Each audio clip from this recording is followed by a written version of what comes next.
We're going to multiply these two rational expressions here. To make our job a little bit easier, we're going to factor them first. I'm going to show you with a numerical example why that's going to help. Imagine we had to multiply these two fractions together. 12 can be factored into 4 times 3, and 8 can be factored into 4 times 2. So 12 can be expressed as 4 times 3, and 8 can be expressed as 4 times 2. That gives us 4 times 3 times 3 over 5 times 4 times 2.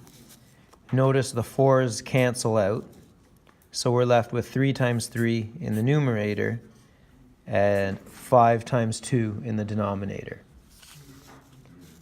That made the arithmetic a bit simpler because the numbers never went up. We never actually had to multiply 12 by 3 or 5 by 8. We're going to employ the same technique with these rational expressions. So to start out, I'm going to factor the quadratic in the numerator of the left factor and the denominator of the right factor. Numbers that add up to 10 and multiply to 21 are 7 and 3.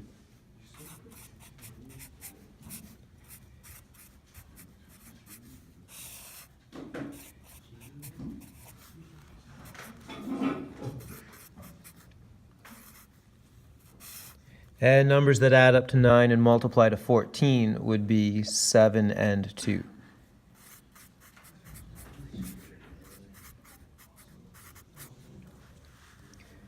We can then multiply the numerators together and multiply the denominators together.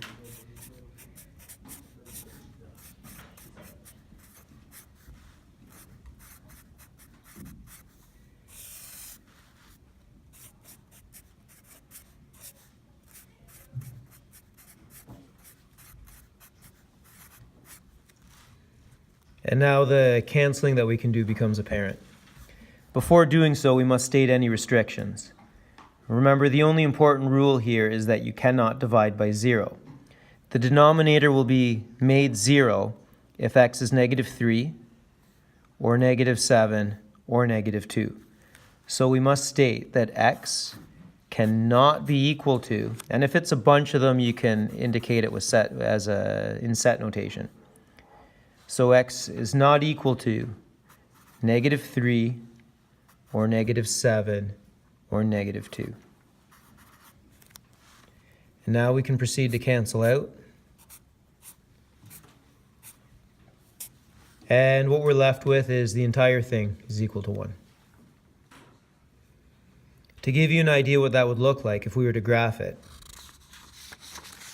what we have is a function where f at x is equal to 1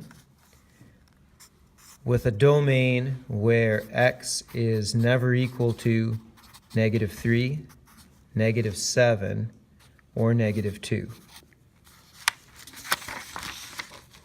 So on Cartesian coordinates,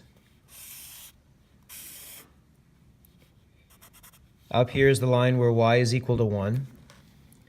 And we have a restricted domain where we're never negative 2, negative 3, or negative 7.